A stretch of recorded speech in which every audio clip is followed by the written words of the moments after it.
اپنی ہی سرزمین کے خلاف استعمال ہونے والے لوگ اب اگر سراپا احتجاج ہیں تو اس کو کہتے ہیں مکافات عمل. عمل. اور جب پاکستان کے بے خواہ پاکستان کے پالیسی سازوں کو یہ مشورہ دے رہے تھے کہ آپ افغانستان کے اندرونی معاملات میں مداخلت نہ کریں ہوں ورنہ اس دلدل سے پاکستان کو آپ نکال نہیں پائیں گے، ہوں بلکہ پورا پاکستان اس دہشت گردی اور ہیروئن کلچر اور کلاشن کو کلچر کی لپیٹ میں آ جائے گا. تو اس وقت ہوں سب لوگوں کو ان بے خواہوں پہ روسی ایجنٹ ہونے کے الزامات لگائے جاتے تھے، ان کو جہاد کے خلاف سمجھا جاتا تھا، چونکہ اس وقت امریکہ اور پاکستان دونوں مل کر افغانستان میں جہاد کر رہے تھے نا، تو ان کے مذہبی عقائد کا تقاضا تھا کہ اس جہاد کو وہ جاری رکھیں. لیکن افغانستان کے عوام کے دکھ درد تو کسی نے جانے نہیں ہے، نہ آج بھی کوئی سمجھنے کے لیے تیار ہے. تو اب کیا ہو سکتا ہے؟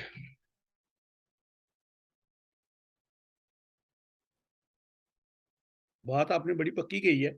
ولی خان صاحب نے ایک جلسے میں کہا تھا کہ یہ جو آگ ہم اس طرف جلا رہے ہیں یہ ایک دن پشاور میں آ جائے گی. تو اب آئی ہوئی ہے. آئی ہوئی چروکنی ہے، وہ تو کافی دیر کی آئی ہوئی ہے. تو باقی جہاں تک شوکت ترین صاحب اور کیا تیمور جگڑا صاحب ہے، کل بھی آپ نے یہ تذکرہ چھیڑا تھا تو میں نے یہ کہا تھا کل کہ وہ اتنا پتہ نہیں، مجھے تھوڑی خبر تھی. آج تو وہ بلکہ محسن لغاری صاحب نے کہا کہ سر اس سے کوئی اسٹیٹ کو نقصان تو نہیں ہوگا. تو انہوں نے کہا جی کہ ہونے دیں، چیئرمین کے خلاف مقدمے بن رہے ہیں تو بس پھر کریں ہم بھی. تو مسئلہ یہ ہے نا کہ لاڈلوں کو تو وفاداری کا کوئی حلف نہیں دینا پڑتا نا، یہ تو کشمیریوں کو وفاداری کا حلف دینا پڑتا ہے. کبھی کبھی سزا تو لاڈلوں کو بھی ملتی ہے. کیونکہ کوئی نہیں، کیا سزا ملے گی؟ دیکھنا، اگر آپ ان کی ڈومین میں جا کے کھیلنے کی کوشش کریں گے تو یقیناً کوئی تو اپنے گھر میں نہیں گھسنے دے گا. تو جن جن لوگوں نے گھروں میں گھسنے کی کوشش کی، اگر وہ کوئی بھگت رہے ہیں تو وہ کوئی ان کی وہ تو کوئی سزا نہیں ہے. آپ کو پتہ ہی ہے کہ اس ملک میں بلکہ وہ جو محسن داوڑ ہیں اس کی ایگزامپل تو آپ کے سامنے ایک الیکٹڈ ممبر ہے علی وزیر. پاکستان کی نیشنل اسمبلی کا.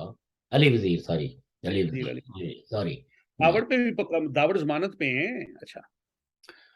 تو ان کی تو ضمانت کے لیے نہ کوئی کورٹ ان کی ضمانت لے رہا ہے، نہ ان کے بارے میں کوئی فیصلہ کر رہا ہے، نہ کوئی اسٹیٹ سے پوچھ رہا ہے کہ ایک آدمی کو جو الیکٹڈ ممبر ہے جس نے ہزاروں لوگوں سے ووٹ لیے ہیں اس کو آپ نے قید محض میں کیوں رکھا ہوا ہے؟ تو ظاہر ہے کہ وہ لاڈلا نہیں ہے تو اس لیے جیل میں سڑ رہا ہے. اس کی کوئی سنوائی نہیں ہوتی، اس کو کسی ہاسپٹل میں علاج کے لیے نہیں بھیجا جاتا. حتیٰ کہ جو لوگ یہ نعرے لگاتے ہوئے اور یہ راگ الاپتے ہوئے تھکتے نہیں ہیں کہ جی اس ملک کی سب سے بڑی جو سپریم ادارہ ہے وہ پارلیمنٹ ہے، تو اسی پارلیمنٹ کا رکن ہے لیکن وہ اس کے پروڈکشن آرڈر جاری کرنے کے لیے تیار نہیں ہے. تو لہٰذا یہ ہے کہ لاڈلوں کے لیے قانون الگ ہوتا ہے. لاڈلا کوئی میں پی ٹی آئی کے لیے ہی نہیں، یہ مختص یہ کئی لاڈلے ہیں. پاکستان میں سب سے بڑی لاڈلی تو قوت جو ہے وہ ہے مافیا کی، جو ڈرگ ٹریفکنگ کرتے ہیں، جو پاکستان کی اکانومی کو، جو لیگل اکانومی ہے یا کانسٹیٹیوشنل اکانومی ہے، اس کو تباہ و برباد کر کے تو سمگلنگ سے پاکستان کے خزانے کو دونوں ہاتھوں سے لوٹ رہے ہیں. اس لیے کہ ظاہر ہے اگر پروڈکٹیو ایکٹیویٹیز نہیں ہوں گی تو ملک کا خزانہ تو خالی رہے گا. تو معیشت کی جو تباہ حالی ہے اس پہ اس وقت تک کوئی سنجیدہ ڈیبیٹ آپ نے دیکھی؟ اور جن لوگوں کو ٹاک شوز میں لایا جاتا ہے ماہرین معیشت کہہ کے، تو وہ تو پولیٹیکل جو جو اپنے بیانیہ معیشت کے نام سے وہ دے رہے ہوتے ہیں، وہ تو پولیٹیکل ایفیلیشن ظاہر کر رہے ہوتے ہیں. وہ کوئی پاکستان کے حقیقی مسائل کی نشاندہی نہیں کرتے کہ پاکستان کی معیشت دن بہ دن کیوں کمزور ہو رہی ہے، کیوں یہ ملک ہے ڈیفالٹ کی طرف ہے. اگر آج کچھ ہمدردوں نے اگر ان کو لون دے کے تو ڈیفالٹ ہونے سے بجایا ہے، لیکن کیا ان طور اتوار سے کوئی ملک جو ہے وہ سروائیو کر سکتا ہے؟ یہ تو سنجیدہ سوچ کی بات ہے. یہ جب تک یہ جو طاقتور ہیں، جو طاقتور مسئلہ جو مافیا ہے، ڈرگز ہیں، جو اسٹیٹ میں ہیں، یہ سب تو یہ ان کے بلیک الائز بہت طاقتور ہے نا، جن کو پوری فلی ان امیونٹی. کو عدالتیں نہیں پوچھتی، پولیس نہیں پوچھتی، کچھ نہیں پوچھتی. کوئی نہیں پوچھتا نا، چونکہ ان کی بیک پہ جو لوگ ہیں وہ طاقتور ہیں، ان کے پاس بندوق ہے اور بندوق کی حکمرانی ہے پاکستان میں. پھر اس ملک کا جو نظام ہے، مطلب سوری میں آپ سے نظام ابھی کہاں ہے؟ نظام میں کہتے 64 کس کو ہے؟ میری عمر بھی 64 سال ہے، ابھی پتہ نہیں اور کیا ہوگا، کیا کتنی ہے اللہ جانتا ہے. لیکن میں نے تو اس میں جب میں نے اپنی ہوش سنبھالی ہے تو میں نے تو یہ نظام ایسے ہی اس فکر کرنے کی عمروں کے بارے میں فکر کرنے کی ضرورت نہیں ہوتی. یہ ارتقائی اور طبعی امر ہے جو نہیں، وہ تو ہے، ہے. وہ یقین ہے. تو اس لیے یہ ہے کہ دیکھیں، آپ کی تو 64 سال عمر ہے نا، کئی لوگوں کی 110 سال عمر ہے، کوئی 90 سال کے ہیں، کوئی 80 سال کے ہیں. ان کا تجربہ تو زیادہ ہے. ہم نے تو ہمیشہ دو جملے پاکستان کی جو افسرشاہی ہے، جو نوکرشاہی ہے، اور اس ملک کی جن کو مقتدرہ کہتے ہیں، طاقتور، ایک تو یہ ہے کہ اسلام خطرے میں ہے اور پاکستان نازک دور سے گزر رہا ہے. میں نے کل یہی عرض کی تھی. تو یہ نہ نازک دور ختم ہوا اور نہ اسلام کو تحفظ مل سکا. ایک اور عرض کروں. اب اسلام کے نام پہ انہوں نے ایک رضاکار فوج تیار کی ہوئی ہے، جو بھی عقل کی بات کرتا ہے، جینے کی بات کرتا ہے، مکالمے کی بات کرتا ہے، حقوق کی بات کرتا ہے، انسان کتنے بنیادی سیاسی سماجی معاشی حقوق کے تحفظ کی بات کرتا ہے، اس پہ یہ فتویٰ لگ دیتا ہے. کسی وقت بھی وہ اس پہ حملہ آور کوئی بھی ہو سکتا ہے. ایک عرض کروں چھوٹی سی. جی جی جی کہ جی. آپ نے کہا نا اسلام کے بارے میں، مجھے یاد آ گئی بات. اور یہی ہمارے علماء کہتے ہیں کہ یہ وہ دین ہے جس کی حفاظت اللہ کرتا ہے اور اللہ کے نزدیک پسندیدہ دین ہے. بالکل ٹھیک ہے. تو اگر یہ ہے تو پھر تو اس کو خطرہ کیسے ہو سکتا ہے؟ یہ تو توہین یہ ہے کہ ہم کہیں خطرہ ہے. یہ تو ان سے پوچھئے نا، مجھ سے تو مطلب یہ کہ میں آپ سے عرض کر رہا ہوں کہ میں آپ سے ایک میں تو ویکتیگت کہتا ہوں کہ عقیدہ کسی کا جو ہے وہ خطرے میں ہوتا ہی نہیں ہے، کیونکہ عقیدے میں مکالمہ نہیں ہے. عقیدے کو آپ نے وداؤٹ اینی کوسچن ایکسپٹ کرنا ہے.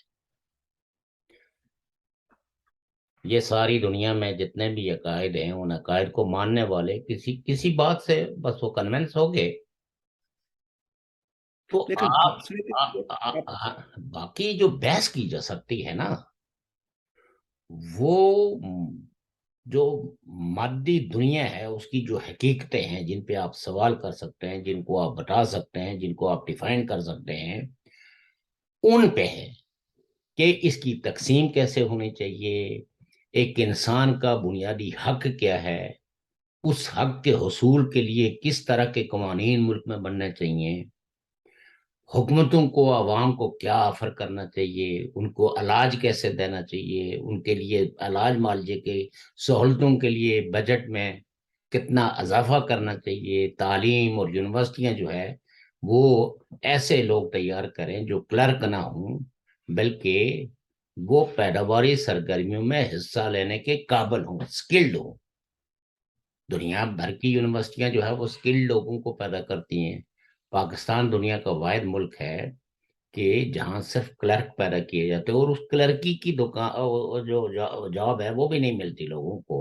اور آپ نے دیکھا ہوگا کہ کئی ماسٹر کیے ہوئے لوگ وہ چپڑاسی کی اسامی کے لیے بھی درخواست دیتے ہیں اور وہ بھی نہیں ان کو ملتی، اس لیے کہ روح اور تن کے رشتے کو برقرار رکھنے کے لیے وہ چاہتے ہیں کہ کچھ نہ کچھ کیا جائے، لیکن اسٹیٹ ہے کہ جو ان کو کوئی ایسے مواقع دینے کے لیے تیار نہیں ہے جس میں وہ کچھ نہ کچھ کر سکیں اپنے جینے کے لیے بھی اور دوسروں کو بھی جینے کی آس پیدا کر سکے۔ ویسے میں عرض کروں یہ کتنے جو ہے وہ لوگ ہیں تعلیم یافتہ جو ڈگری ہولڈر سے بے روزگاری سے تنگ آ کے انہوں نے خودکشیاں کر دی، کتنے والدین ہیں جو اپنے بچوں سمیت انہوں نے خودکشیاں کر لی ہیں، اس لیے کہ بچوں کا بل بلانا ان کو بہت تکلیف دیتا تھا اور اس سے ہمیشہ ہمیشہ کے لیے نجات انہوں نے حاصل کر لی۔ یہ بھی ہمیں مصنوع یہ کوئی ایسا عمل نہیں ہے کہ جس کی تحسین کی جائے، لیکن کیا کرے، کہتے ہیں مجبوری انسان سے ہر وہ کام کرواتی ہے جس کے لیے انسان نے کبھی سوچا نہیں ہوتا۔ سر یہ تو پاکستان کا آپ شکر گزار ہو جائیں کہ وہاں پہ پیون کی ایک اسامی خالی ہے، یہ یورپ کے اندر تو یہ اسامی کافی عرصے سے ختم کر دی گئی ہوئی ہے، ہر بندہ اپنا خود ہی وہ چائے وائے بنا لیتا ہے کام کرتے یہ وہاں پہ ابھی بھی چلو کچھ نہ کچھ لوگوں کو روزگار ملنے کے امکان تو ہو جاتے ہیں نا۔ یعنی روزگار کے لیے تو لوگ ٹھیلا لگانے کے لیے بھی تیار ہے، لیکن پرابلم یہ ہے نا کہ اس کے لیے بھی آپ کو بھتہ دینا اور اس کے لیے کسی جگہ کی الاٹمنٹ کی ضرورت ہوتی ہے نا، ورنہ نہیں تو وہ پولیس جس وقت آتی ہے تو وہ سارے ٹھیلے جو ہے نا الٹ کے رکھ دیتی ہے، اس میں جو کچھ پکا ہوتا وہ بیچاروں کا روزی کا جو سامان ہوتا ہے وہ بھی خراب کر کے ہے۔ چلے جاتے لہذا یہ ہے کہ پاکستان ایک لا لیسنس کنٹری ہے، جس میں جس کو جو مرضی آئے وہ کہتا جاتا ہے، جواب دہی کہیں نہیں ہے۔ جواب دہی صرف ان لوگوں کو ہے جن کے ناموں کے آگے پاکستان کے سیکورٹی اداروں نے سرخ دائرہ کھینچا ہوا ہے۔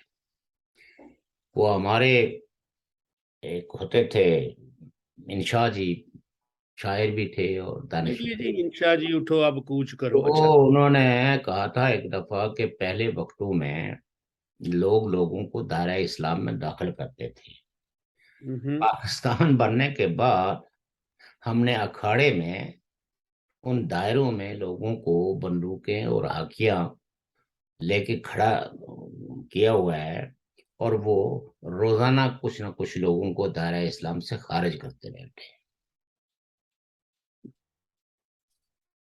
تو عالم یہ ہے، سیلاب ہے تو اس پہ بے شمار قسم کی توجیہات ہے، ملاؤں نے ایسی توجیہات گڑی ہوئی ہے کہ اگر آپ سوال اٹھائیں گے تو پھر آپ پہ کفر کا فتویٰ لگ جائے گا، بلاسفیمی ہو جائے گی۔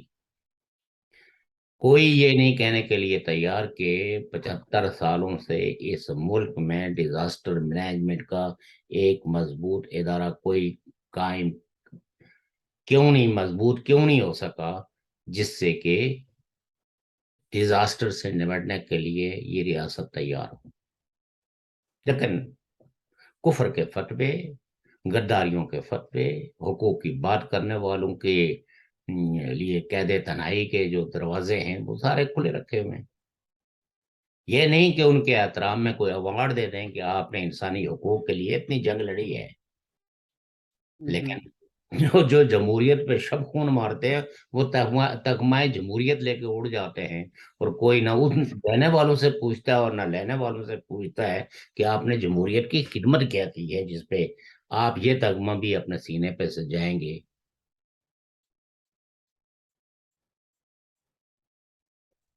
بات یہ ہے کہ تمغے خیر کئی لوگوں کو ملتے بھی ہیں، ایسی بات نہیں ہے، وہ علیحدہ کس موضوع پہ ملتے ہیں یا کس وجہ سے ملتے ہیں وہ تو میں نہیں کہنا چاہتا، لیکن میری ایک چھوٹی سی بات ہے کہ جس نے بھی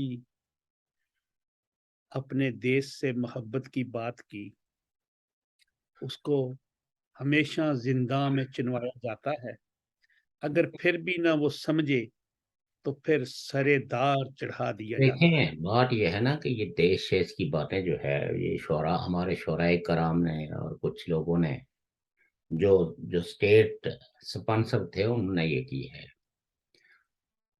لوگ جو ہے وہ ہمیشہ ایک انصاف پہ مبنی نظام چاہتے ہیں، اگر جس جغرافیے کے اندر ان کو قید کر دیا جائے تو وہاں وہ بیٹرمنٹ چاہتے ہیں، وہ ان سرحدوں کے اندر اپنی شخصیت کا احترام چاہتے ہیں، وہ اس ملک میں امن چاہتے ہیں، وہ جو جن سرحدوں کے اندر وہ اس کو قید کر کے رکھا ہوا ہے، تو وہ وہاں ایک دوسرے سے پیار کرنا چاہتا ہے، اور وہ اس پیار کے مواقع وہ توقع رکھتا ہے کہ اسٹیٹ، وہ سرحدیں اس کو مہیا کریں کہ وہ ایک دوسرے سے نہ صرف ہیں ان سرحدوں کے اندر پیار کر سکے، بلکہ ان سرحدوں سے باہر بھی رہنے والے جو انسان ہیں ان سے پیار کا اظہار کر سکے۔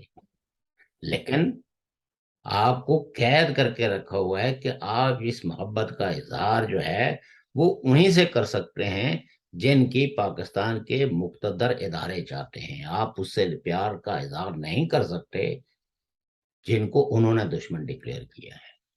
ایک وقت تھا کہ آپ سوویت یونین کے لیے کوئی پیار جتا نہیں سکتے تھے، اور آج کے دور میں بھی آپ دیکھیں 75 سالوں سے کوئی انڈیا کے عوام سے اپنی نیک خواہشات کی ایکسچینج نہیں کر سکتا، اور کرے گا تو دوسرے دن اس کو بھگتنا پڑے گا۔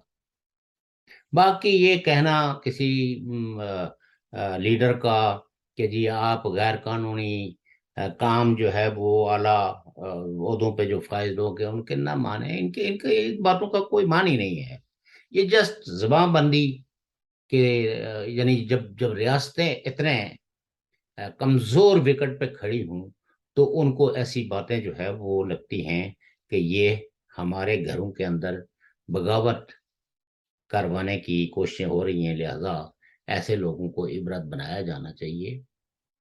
لیکن کیا تاریخ میں جبر کے ذریعے جو ہے وہ سمجھوتے کرائے گئے ہیں؟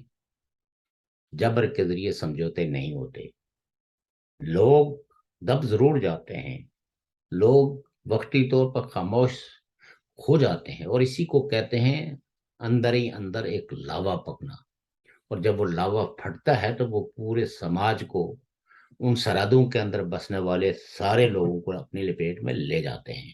یہ کسی خواہش کا میں اظہار نہیں کر رہا ہوں، یہ وہ تاریخ کے وہ سچے واقعات ہیں کہ معاشروں میں جب لوگوں کو اس طرح پیسا گیا، ان کی اس طرح تذلیل کی گئی ہے، اور پھر ڈنڈے سے ان کو دبایا بھی گیا ہے، تو وقتی طور پر وہ دبے۔ آپ نے دیکھا نہیں 25 سال تک بنگالیوں نے کس طرح کی ہزیمتیں اٹھائی ہیں، ان کے قد پہ سوال، ان کے رنگ پہ سوال، اور ان کی ذات پہ سوال، ان کی حب الوطنی پہ سوال، ان کی کلچر پہ سوال، شوکر انہوں صاحب نے یہ تو داغ آپ نے داغ بہت کے تو بلاخر ان کو کہا، اور وہ لاوا پکتا رہا، اور ایک وقت آیا کہ وہ برسٹ ہو گیا۔ بہت سب آپ نے اس پہ بہت موضوع پہ باتیں بھی کی ہیں، ایک آج بات اور کرنا چاہتا ہوں آپ سے۔ جی جی، آپ کریے جناب۔ ایک تو بانی ایم کیو جو الطاف حسین صاحب ہیں جی جی کے لیے ان کی جو وہ پابندی لگی ہوئی نا، آپ کو پتا ان کو کافی جی عرصے جی سے جی جی جی کی پابندی کو ہٹانے کے لیے درخواست منظور ہو گئی ہے آج، ایک بات۔ اور دوسری بات جو ہے وہ بڑی امپورٹنٹ ہے، میں سچی بتا رہا ہوں، ہوں کہ سیلاب کے ساتھ ابھی تو سیلاب آیا ہے، اب سیلاب کے جو بعد کے اثرات ہوں گے اس میں کیا آپ کو پتا ہے کہ اجناس، غذائی اجناس، دوسری چیزیں ضروریات ناپید ہوں گی، بڑی مہنگی ہوں گی، کیونکہ اب اس معاملے کو دیکھتے ہوئے ایک جو پڑوسی ملک ہیں، مثلا ایک انڈیا ہے، ایران ہے، یا افغانستان ہے، یا جو بھی ہمارے پڑوسی ہیں، کیا ان سے خاص کر ہندوستان سے ہمیں زیادہ اس کا ہے کہ وہاں سے ہمیں زیادہ غذائی چیزیں مل سکتی ہیں، کیا ان کو اس کے ساتھ وہ جو تجارت یا اس معاملے میں آگے نہیں بڑھنا چاہیے؟ اب تو وقت ہے کہ ایک ضرورت ہے فائدے کی عوام کے لیے۔ وہ دیکھنا یہ آپ محسوس کرتے ہیں، یا وہ لوگ جو دکھی ہیں، جو مصیبت زدہ ہیں، جو آفات کا شکار ہیں، جو ایوانوں میں بیٹھے ہوئے لوگ ہیں نا، وہ تو سوچتے ہیں کہ اگر ہم نے یہ دروازہ کھول لیا ایک دوسرے کی مدد امداد کا، تو پھر وہ دشمنی کیسے پالیں گے، دشمنی کیسے نپٹائیں گے؟ اور کوئی اگر ان سے پوچھے کہ آپ کے نزدیک دشمنی کی وجہ کیا ہے ہندوستان سے، تو آپ کہہ سکتے ہیں کہ 20 ریزن دیں گے۔ سب سے پہلا ریزن تو مذہب کو دے دیں گے، جی جی دوسرا ریزن دے دیں گے کہ وہاں اقلیتوں کے خاص کر کے مسلمانوں کے ساتھ یہ سلوک ہو رہا ہے،